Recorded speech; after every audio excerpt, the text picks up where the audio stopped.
नमस्कार दोस्तों, मैं हूं डॉक्टर ए.के. जैन। स्वागत है आपका healthwithvastu.com में। आज की क्लास में हम जानेंगे रिलेशनशिप के बारे में। रिलेशनशिप में सबसे पहला जो रिलेशन जो आता है, सबसे गहरा रिलेशन जो माना जाता है, पति पत्नी का रिलेशन माना जाता है, क्योंकि पति पत्नी ही सबसे ज्यादा समय तक एक साथ रहते हैं। भाई से या किसी भी रिश्ते से हम जनरली थोड़ा दूर ही रहते हैं, इतना नहीं पास में रहते हैं, तो उनके रिलेशनशिप का हमको मालूम नहीं चलता है कि हमारा रिलेशनशिप दूसरों के साथ कैसा है, हमारा व्यवहार दूसरों के साथ कैसा है। तो हम जानेंगे पति पत्नी का रिलेशन कैसा होना चाहिए या उसको अच्छा कैसे बनाया जा सकता है। इसकी वास्तु टिप्स, ज्योतिष टिप्स भी हम जानेंगे।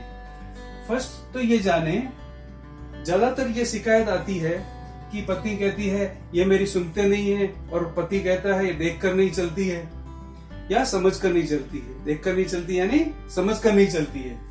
तो ये चीजें हमारे डीएनए के अंदर स्टोर है, ये समझ जाएंगे तो आधी प्रॉब्लम दूर हो जाएगी। जब तक हम ये नहीं समझेंगे कि लड़कियों का सोचने का पैटर्न अलग होता है और लड़कों के सोचने का पैटर्न अलग होता है, दोनों के सोचने का पैटर्न अलग अलग होता है। देखिए, कुछ चीजें हमारे डीएनए में, यानी हमारा गुण एक बन गया है कि कुछ चीजें हमें विरासत में मिली हुई है। जैसे प्राचीन काल में क्या होता था, आदमी शिकार के लिए जाता था और लड़कियां, औरत जो थी घर में रहती थी, बच्चों को और बुजुर्गों को संभालती थी, घर का काम करती थी, रसोई का काम करती थी।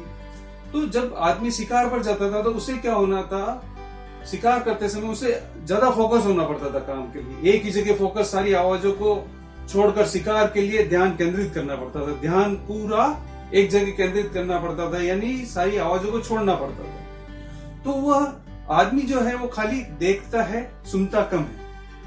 और लेडीज जो है, जैसे रसोई में काम कर रही है, अब उसे बाहर का भी ध्यान रखना है, तो उसका गुण क्या विकसित हुआ कि वो सुनती ज्यादा है। और साथ में ही क्या गुण हुआ, मल्टीपल वर्क्स। रसोई का भी काम संभाल रही है, बाहर का भी ध्यान रख रही है, बच्चा बाहर है, खेल रहा है, कहाँ गए हैं, ध्यान रखना, यानी मल्टीपल वर्क्स एक साथ कर सकते हैं।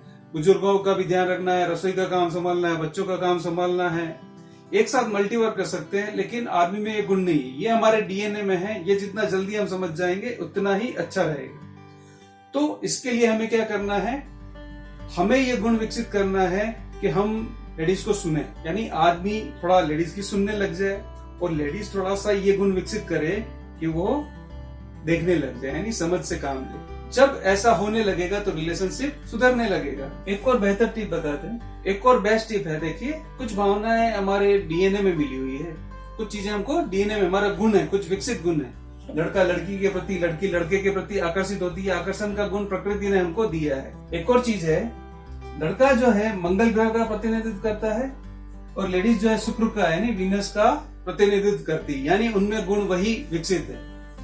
लेडीज को जो है वीनस संबंधी चीजें पसंद है, जैसे रोमांस, बात सुनना, करना, ये सारे गुण जो है लेडीज में विकसित है। और जेंट्स में क्या है, काम करना, कर्म करना ही उसका गुण है। तो ये एक चीज है जो हमें ध्यान होनी चाहिए।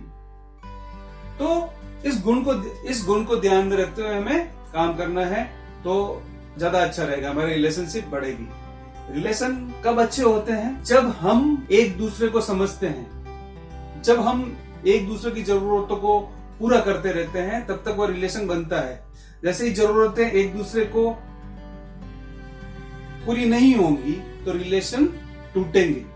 ये एक सत्य है, ये हमें समझना होगा। ये ह्यूमन नेचर है, मतलब जब तक हमको कुछ मिलता रहेगा, हमें कोई देता रहेगा, हम देते रहेंगे, तो रिलेशनशिप अच्छी रहेगी। तो ये भी चीज हमें ध्यान होनी चाहिए। अब ज्योतिष अनुसार अगर बात करें तो यदि किसी कुंडली में इस तरह से कुंडली बनती है तो राहु ये लग्न कहलाता है। इस लग्न में राहु या केतु जब बैठा होता है, जब इधर राहु है तो इधर सामने केतु होगा, और ये इधर केतु है तो इधर राहु होगा। ये होता है राहु और केतु। राहु यानी सिर और केतु यानी धड़ होता है। तो जब राहु केतु, ये फर्स्ट घर है, और ये 1 2 3 4 5 6 7 ऐसे गिनते हैं ज्योतिष में, कुंडली के भावों को ऐसे गिना जाता है। तो जब ये 7वें भाव में, यानी ये पति या पत्नी का भाव है, ये लग्न यानी मन होता है, जब राहु और केतु इस तरफ होता है, इस तरह से पोजीशन होती है, तो इस स्थिति में पति पत्नी के अलग होने के चांस होते हैं। यदि कुंडली में आपके इस तरह का है तो उस कुंडली का उपाय करा लेना चाहिए, किसी पंडित को दिखाकर उसका निवारण करा लेना चाहिए। अब वास्तु की बात करते हैं वास्तु में नॉर्थ ईस्ट कोने को बोलते हैं ईशान कोण। यदि ईशान कोण दूषित है तो व्यक्ति का दिमाग खराब रहेगा, यानी दिमाग पर लोड रहेगा। ईशान कोण जो नॉर्थ ईस्ट कोना होता है, उसको वहां पर वास्तु पुरुष के सिर की कल्पना की गई है। यदि वहां पर कोई दोष है या वहां गंदगी है तो व्यक्ति टेंशन में रहेगा, और टेंशन वाला व्यक्ति क्या करेगा, कभी भी अच्छा नहीं बोलेगा।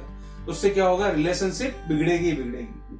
आग्नेय कोण, आग्नेय कोण की बात करें, ये अग्नि का कोण है, ये लक्ष्मी का भी है और लेडीज का भी है। तो आग्नेय कोण में यदि दोष है तो उस घर की लेडीज बीमार हो सकती हैं, ये संभावनाएं बढ़ जाएंगी। ऐसा देखा गया है कि जिस घर में साउथ ईस्ट डिस्टर्ब है उस घर की लेडीज बीमार रहती हैं ज्यादातर। उन्होंने सारा मेडिकल चेकअप करा लिया है फिर भी वो बीमार है, तो बीमार इंसान का व्यवहार कैसा होगा हम जानते हैं। फिर चीज है पश्चिम दिशा। पश्चिम दिशा जो है वह है संबंधों की दिशा। तो संबंधों की दिशा अगर वहां पर कोई दोष है तो रिलेशनशिप बिगड़ेगी बिगड़ेगी। अब संबंध सुधारने हैं तो पश्चिम दिशा में क्या करना है, हमें एक फोटो फ्रेम में फैमिली का फोटो लगा देना चाहिए, इससे संबंध सुधरेंगे। साउथ डायरेक्शन जो है रिलैक्स की डायरेक्शन है, तो इस दिशा में कोई दोष है तो व्यक्ति पूरा रिलैक्स नहीं कर पाएगा, और जो व्यक्ति रिलैक्स पूरा नहीं कर पाएगा उसका स्वभाव चिड़चिड़ा होगा ही होगा। तो दक्षिण दिशा सुधारना है और दक्षिण दिशा में सिर रखकर ही सोना है, तो व्यक्ति पूरा रिलैक्स हो पाएगा। ये भी हमें ध्यान रखने की जरूरत है। कुछ छोटे मोटे दोष बनते रहते हैं वास्तु के। किस तरह से दोष बनते हैं वास्तु के तो थोड़ा सा हम समझते हैं। यदि घर में बेडरूम में स्पेशली जब टीवी होती है तो एक वास्तु दोष बनाती है, तो जहां तक हो सके बेडरूम में टीवी नहीं होना चाहिए। गिद्दा जो होता है, आजकल डबल गिद्दे लगा देते हैं। पहले तो क्या रुई वाला गिद्दा बनता था एक ही बड़ा, अब क्या है डबल सिंगल गद्दे हो गए हैं, तो वो भी एक दोष बनता है। तो आप ऐसा करें, एक सिंगल गद्दा ही मंगाकर यूज करें। डबल बेड है वो सिंगल गद्दा भी उसका मिलता है, वह लगाए।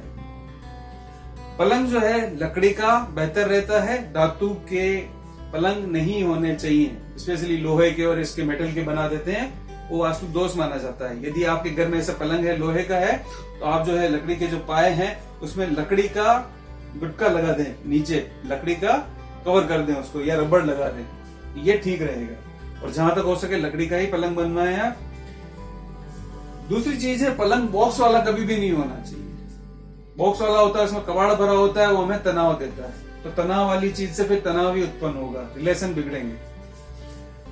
पलंग जो है खिड़की से थोड़ा सा दूर रहना चाहिए, अगर संभावना नहीं है ज्यादा दूर रख सके तो 1 या 2 इंच का तो कम से कम गैप रखना ही चाहिए। अटैच लेट बाथ, बेडरूम के साथ ही लेट बाथ अटैच होते हैं, तो ये एक नेगेटिव एनर्जी को बढ़ा देते हैं।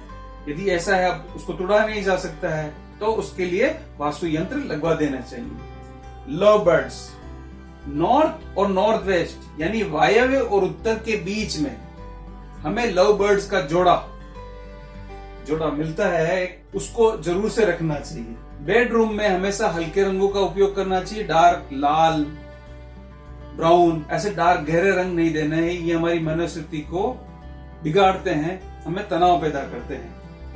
रेड जो है एग्रेसिव नेचर का होता है, हमें तनाव देता है। ज्यादा अगर चमकीला कलर है, भड़कीला कलर है, हमें तनाव देगा। ब्लड प्रेशर भी बढ़ जाता है, कई बार ऐसा देखा गया है कि रेड अगर कलर है तो ब्लड प्रेशर भी हाई कर देता है। तो हमेशा हल्के कलर होने चाहिए बेडरूम के अंदर। साउथ ईस्ट में अगर दोष है तो उसके लिए घर में गाय के घी से दीपक करना चाहिए, साउथ ईस्ट कोने में स्पेशली गाय का दीपक जरूर से करें साउथ ईस्ट कोने में।